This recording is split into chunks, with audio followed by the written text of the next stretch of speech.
So we had a very big night last Friday night. Saturday night, whatever. Who cares? Doesn't matter. I don't want to tell the story anymore. Every Saturday night, Rosie loves going out, getting dressed up. I have been, ever since I moved here, I've been going out every Saturday night. Yeah. I want to jump off the cliff. It's fun. It's effort. It's tough. We had a miss last week. Yeah, We that went was to a good. Thai restaurant. Yeah. And then we went home early. And I was pissed. That was so I was good. pissed as in I was drunk. Yeah. And pissed. I was angry that we left so early. Yeah, you were drunk because you smashed 2 Long Island iced teas, 10 shots. Yeah. Fuck yeah. Yeah, Man. in 2 minutes. Yeah. We've been every week we go out, we get Long Island iced teas because Rosie's a lightweight and it's hilarious to watch her get pissed on one sip. Keelan peer pressures Rosie into getting Long Island iced tea. She's like, I just want a vodka soda. And you're like, Long Island iced tea. Now, I'm buying it for you. We get to the bar and you start with, 2 Long Island iced teas. She goes, no, I want a vodka soda. And before she finishes that sentence, she's halfway through the Long Island. Luke got these vodka sodas from a part of a brand deal, and they've been in our fridge. So every night, every Saturday night before we go out, we have one each. And they're not, I think they're probably like one standard. Yeah. By the end of her first one, she's always tipsy. Yes. And she's flying. Every Saturday night starts with her getting tipsy and ends with you and me going, no, let's please go home. That's you, right? Let's please go home at about 10:30. Yeah. At like 12 or 1, you're like, no, Rosie, we're going home. She's like, I feel like we should go to another place. And we're like, no, we're going home. And every time we get home, she's like, what a good decision. I'm so glad we're home. So we're going out, and I wanted somewhere cheap for beer, and Rosie wanted somewhere cheap for spirits, and you weren't spending a cent, so you wanted somewhere cheap for water. I wanted somewhere quiet. Yeah. That's what I want. I want somewhere just to relax with you guys that had enough alcohol to get you two buzzed enough so that I could convince you to come home. Yeah. That was my goals for that night. So we went to this shitty little fucking lovely, awful intimate, pizza beautiful, bar. Nice pizza bar. Kitchen closed at 9. Yeah. The owner was Cracker. a real piece of work. Mm-hmm. Yeah, he was rude. Yeah. Yeah, but the atmosphere was great. Horrific. Really nice. Terrible. Quiet, music playing. It was like nice and dim, real intimate. Great place to have a nice conversation. Really boring. Really great. Yeah. Yeah. And then we're sitting there and some guy comes up. What does he say? He goes, I'm the owner of this bar across the road, this club across the road. Yeah. You guys are welcome all night. Free drinks, VIP access. Yeah. And as soon as he said that, I thought, oh, fuck. Rosie's going to make us go. And as soon as she heard VIP access, she's like, oh, I've never been in a VIP before. And I thought, get ready to be disappointed. She thought it was the coolest shit ever, that it was the DJ that was playing that night. It wasn't the owner, it was the DJ. He comes over and goes, hey, mate, big fan of your work. Yeah. I'm playing a set. I've got a big VIP section. You're welcome. Free drinks all night. And Rosie's just shocked. She's like, oh, my God, that's so cool. She thinks it's the coolest shit ever. I thought it was cool. It was pretty VIP. cool. Yeah. It was pretty cool. That's the first time that I've been in a lot of VIP sections before. That's the first time where it's been like my VIP section. You know, like I was the VIP. I was always the VIP's mate. The first time that I was the VIP, and then I had the mates. It's definitely not that cool when you realize it's not VIP because you get special treatment. It's VIP so you don't get mobbed. Yeah. But you know what? It was actually one of the better clubbing experiences I've had. Yeah. Because it's all the benefits of clubs. Yeah. With none of the downside. So it's like cool music, great atmos. There's drinks everywhere, but you're not mobbed by people. So there's room to dance, and you can talk to your friends. And also, I'm not getting swamped by people like wanting photos and all that kind of stuff. So I can enjoy my time with my friends. Yeah. So that was cool. It was fun, and there was one point the DJ comes and he just hands you, me, Rosie, and himself. He's got the little glasses, and I really thought there was water in there. Yeah, so he gives us. I always feel so rude when this happens. So me and the DJ, we spoke at the bar, and he met me at a bar, and then the next time I see him is when he's playing, so we can't talk. I just say hello, hi, thanks for inviting us, blah blah, and then we go off in our own thing, and I let him work. And then I always feel so rude when guys who don't know I drink, don't know that I don't drink, come up to me with drinks. Yes. And he comes up to us with 4 shots. Really nice gesture. He's having a little break, and he's like, "Hey, I'm so glad you're here. Here you go, a bit of hospitality." And I went, "Thank you so much. I don't drink." Gave it to Keelan. And I thought there was water in them because they were water glasses. They weren't shot glasses. Yeah. So I've gone, oh, very kind of you. But they were like a quarter full. I don't know. You had too many Long Islands. Yeah, and I just sculled it, and it was a vodka shot. Yeah. And it was awful. Oh, it got me feeling it. I felt it, Mr. Krabs. Free drinks when you're in the VIP section is like 1 free drink is actually 3. Because it's always gotten by either the DJ or the owner or the runner, right? And the person behind the bar goes, "Ooh, special drink for special person." Yeah, I'm gonna try and kill them. So we got shots. I think I had 2 shots. Rosie had 1 shot. DJ had 1 shot. But each shot was definitely 2 shots for sure. At least it was like that much. Yeah. And then we also got vodka sodas. Yeah. Which I'm not a big fan of the vodka sodas, but I'm polite Rosie enough loves. to drink them. Yeah. Yeah. Yeah. It's carbonated spirits. Yeah. It's not very nice. Yeah. And I took my first sip, and it was just like gasoline. Yeah. It wasn't mixed. It was like half. Yeah, because the runner, after the shots, the runner goes, "Oh, can I get you guys..." He comes up to me and goes, "Oh, can I get you a drink?" And I went, "I would like 2 vodka sodas because that's the only drink that I know the name of because it was discussed briefly at the start of the night, right?"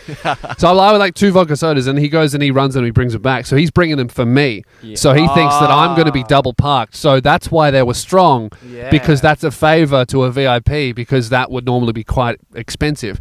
And I went, now this is rude. I didn't tell him they were for you, right? So he brings them back, and I go, "Thank you so much." He puts them both in my hands, and then I go like this, and in front of him, give him straight to you and Rosie, and he was like, "Oh, yeah," and I was like, "I don't drink." The runner guy, I don't know his name, was the most enthusiastic helper I've ever seen in my fucking life. Yeah, I couldn't tell if he owned the place. He was like in his mid-30s, maybe. He was fucking early 20s. No, the dude with the mullet? No way. Yeah. That guy was in his mid-20s? You don't think? Bro, the way he was dancing like my dad. Dude, how Tasmanian is that? You know what? I'm going to side with you. I reckon he's a mid-20s guy that looked late 30s, and he was dancing like a daggy dad. He was nice. Yeah, he was nice. Enthusiastic. Yeah, and but he was don't tell me that he didn't have dad energy. Yeah, dad energy for sure. Although... he could just be a young father because he is Tasmanian. I don't think he would be a father. Could be a father. Why is that? I'm cutting that out. Yeah, I hope you edit that. That's very mean. That guy was very nice to us. Hey! What? I didn't say anything nasty. No, you didn't. You said something too nice. Yes. That was out of character, so we had to edit it out. Greatest hype man in the world. As the songs are going, he's like over the crowd, like pumping everyone out. He's not the DJ. he clearly has no idea how to DJ, and he doesn't really know the songs. He's just jumping out, going yeah, and it's a nightclub. No one's really looking at. No, people barely look at the DJ. No one was looking at the DJ's mate, and he's going like this and like it reminded me of when I was in primary school. And me and my friends were playing soccer, and I sucked at it, and I just got left behind, and then there was this big pack of people trying to get the ball in one direction or another, and I was really far away, and I was yelling, "Go around the left! Go around the left!" And like they couldn't hear me, but I thought they could, and they did what I said. And in my stupid brain, I was like, "That's because we got the goal because of my coaching from fucking literally 100 meters away."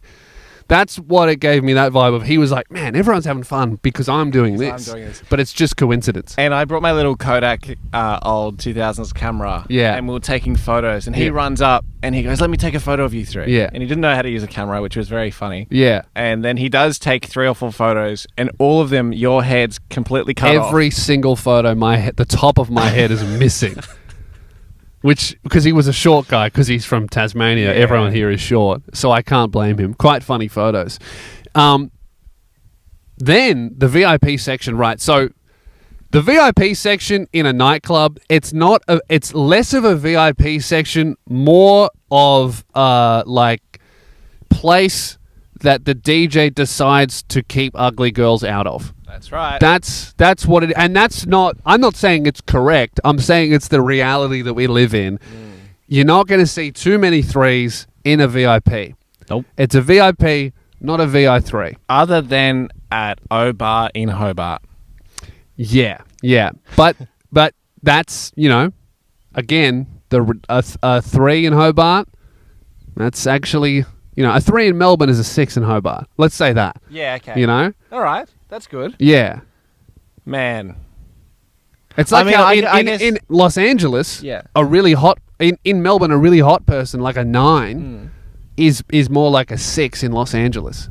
In Hobart, the opposite is true. Yeah, you're right. Yeah. It was something. It was cool. It was awesome. And I can't speak because I'm not a 10. Yeah. But, man, I looked at you and I went, really? Well, that's really rude. I looked at them and I went, good on them. Everyone gets lucky once in a while. Yeah. You looked at them and was like, get him out. I'm nasty. I'm rude. But at least I know I'm not a 10. What was quite funny, though, there was one girl that actually wasn't ugly, but she was annoying. There was one girl that kept harassing the bouncer because how it worked was there's stairs up to the DJ booth and then behind it is the VIP area. And everyone kept coming up to the stairs to ask the bouncer if they could come in. And every single time he was like, not my call, DJ's call. Like even Keelan couldn't get in. You arrived after we did. Yeah. You went to the bathroom. Me and Rosie are in the VIP section. You come up to me and I go to the bouncer. I go, this is my mate. And the bouncer goes, not your call, dude. Ask the DJ. Yeah. Real good security, right? This girl keeps coming up to the bouncer and goes, let me in. He goes, not my call. This is the DJ. And then for literally, I reckon, an hour and a half, she stood with her hands up, waving and staring at the DJ for an hour and a half, just ignoring her friends, just trying to get his attention. And I saw him look at her for a while. And she saw, oh my God, he's getting into me. I'm going to get in the VIP. And then he looked at her and then went back to the decks and didn't look at her again for an hour. And she stayed there trying to get his attention. It was real glorious. I bet he felt so powerful in that moment. Yeah. You're hot and you're not getting in because you want to get in too much. Yeah. Really good stuff. King. But also quite funny to watch all these groups of girls come in, stay in there for 5 minutes, realize, it's not that cool, and then leave. Yeah, that was the funniest bit is the realization that VIP is not that good. It is good for someone like me because as soon as I went to the bathroom, I'm getting stopped like 6 times. Yeah. Which is cool, but also when I'm trying to enjoy a night with my friends, can get annoying not for me, but for my friends who want to spend time with me rather than just, facilitating mobs trying to get photos with me. They want to hang out with me, right? Yeah. So it's good for that, but if you're just like a peasant, like a normal dirty pleb, like a regular average serf, a wage slave, a person with a job. Ugh. Oh, okay. Ugh. Cool. You bought drinks tonight? Ugh. You spent money? Hang on. I'm having trouble hearing you. Hang on. You don't have a blue tick on TikTok? Yuck. How many followers do you have on Instagram? 3,000? Right? If you're one of those normal, people who listen to this show, if you're one of those people, it's not fun. Like you go up and then it's just like it's like a really empty club. That's what the VIP section is. It's an empty club and you're behind the speakers. And there's no opportunity to get drinks because if you leave the VIP, you'll be standing out front of the security guard shaking your tits trying to get the DJ's attention for an hour and a half. Yeah. What a legend. Was good. Got to see a fight. That's right. Well. That's what I was going to say. That was really good. A bird's eye view of a big punch on. And the DJ had his son there and I just stood behind his son during this fight and I was like, Yeah, Keelan, as soon as we see punching, I stand up to look. Keelan stands up to make it worse, which is just how you get kicked out of a club. You're going, fight! And I'm like, dude, he's standing next to the security guard going, hit him. Also, that's how you get involved in the fight. Don't just be an observer. So funny, though. The fight was one of the best club fights I've ever seen. It was a great one. And one of the dudes was throwing punches and connecting with the chin. There was like full-on connections. And the guy that was doing most of the punching, it went on for like, it was like a big fight. So it went on for like maybe 40 seconds, which is a long time for a fight until security managed to break through the crowd and break it up. Like 40 seconds is a long fight in a club. Yeah. Right? With multiple boys. Right? And the guy that was like just throwing punches and connecting every punch, which is so difficult to do when you're surrounded by a crowd, and he didn't really know who he was fighting, so he would just like turn and see a guy that looked angry, smack him in the face, turn, see another guy who's running at him, hit him in the chin.